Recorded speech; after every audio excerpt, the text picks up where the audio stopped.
All right, everybody, here we are with Warren Marcus, and Warren's going to introduce himself to the Torah Life Ministry show, and he has a very special message. So, Warren, why don't you say hello to everybody? Hi, everybody. I'm Warren Marcus, as he said, and I've known Yeshua since 1974. I've been walking with him and knowing him, and it's been an incredible journey. Now, you're Jewish, and just like me, I'm Jewish, and we both believe Yeshua's Messiah. How do people treat you when your family and your friends that do not believe in Yeshua, do they treat you any different, or did they when you made that change to accept him? Well, they did initially. They all thought I was crazy, but one by one, a lot of them have come to know Messiah. My own father came to Messiah 5 days before he died, and my mother knows Messiah. She's 99 years old, going to be 100, Lord willing, in September. She's a Messianic believer. My sister, my niece and nephew, my cousin, he's a pastor. So I have got a lot of them. I was the first to come, but a lot of them followed through and became believers. So that's pretty cool. Well, what about your friends you grew up with? Do you know any of them now? Some of them, but a lot of my friends were Gentile friends.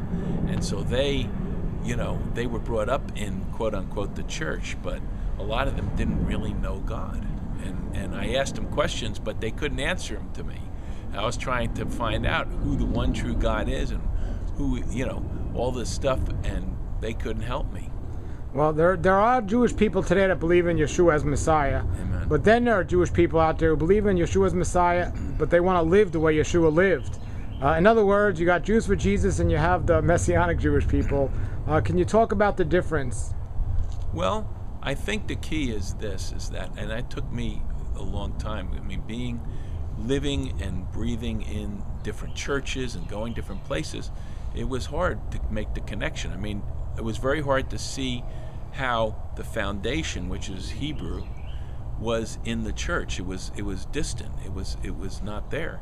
And so it took me a while to understand. The more I got clarity on the connection between the Hebrew roots and my faith, what happened was it clarified doctrine for me.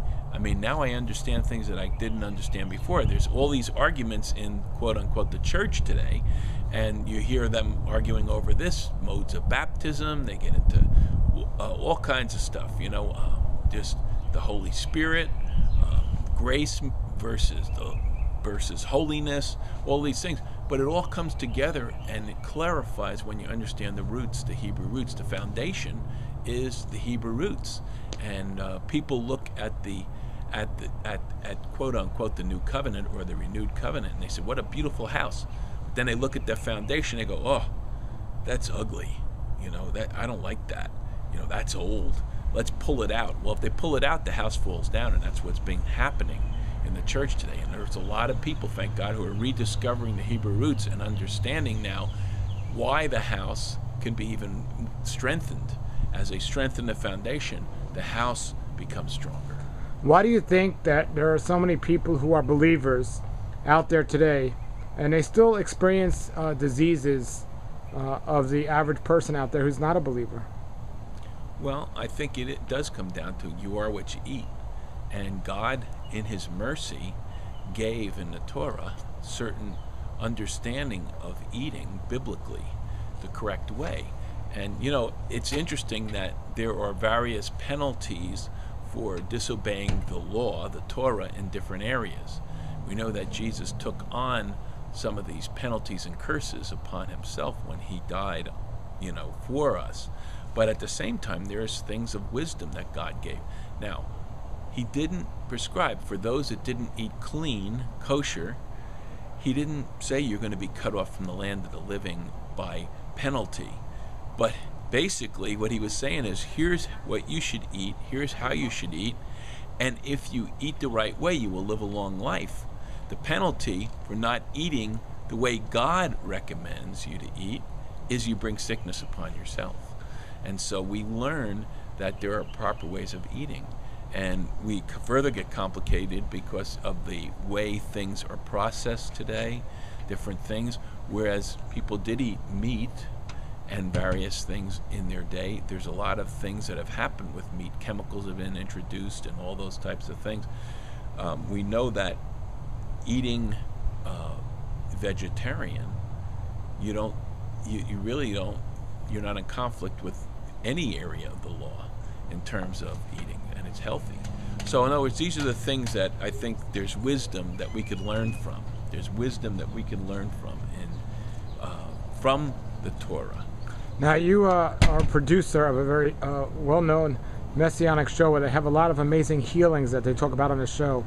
Are the guests, after they have these amazing healings or before, very seldom do I hear them talk about food and diet and actually the physical aspects of being healthy. They just talk about their amazing spiritual healing, deliverance. Do they ever discuss or get into their physical health or what they do on a regular basis? Well, I don't think they do as much, but I do know that the people I'm around, a lot of them do understand that there's ways of eating that are better for them, and they try to eat that way, and that's what I find. Most of the people that are going through issues with health and stuff like that, it's just like in the days of Yeshua. They're just hurting, and they're saying, God, help me. I need your healing. I need your salvation. Hebrew word salvation isn't just about eternity. It's about the whole person becoming saved, the whole person being made whole. And so we're in the same condition today. And there are people hurting and really needing help. And that's where God's mercy comes in and grace.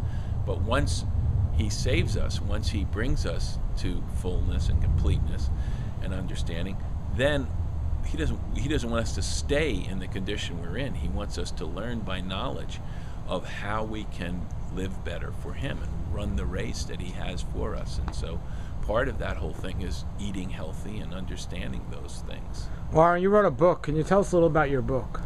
My book is Shalom, and the book tells my testimony of how God reached me, a Jewish boy who didn't have any understanding of who Yeshua was, didn't even understand my own faith. I went to Hebrew school. It was bar mitzvahed and all that, but it was tradition. It was a form of God that denied the power, and God had to take me through a long process to get to know him.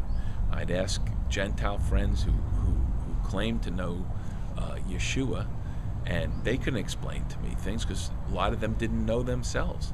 So when I finally came to the understanding of who Yeshua was, and I finally came in, it was a life-changing thing. And then I saw the church, the condition of the church, and it was like there was no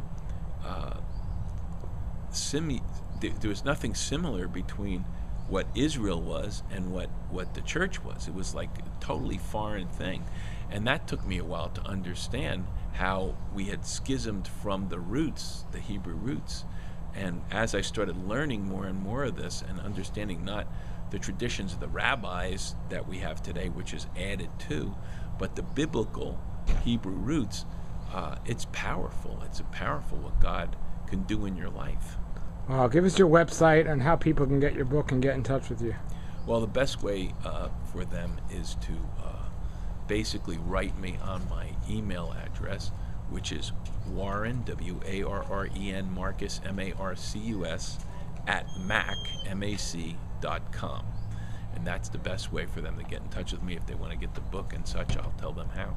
Wonderful. Thank you very much. Anything you want to add? No, I think we talked Great. about a lot of stuff, and thank you for your work. Thank you.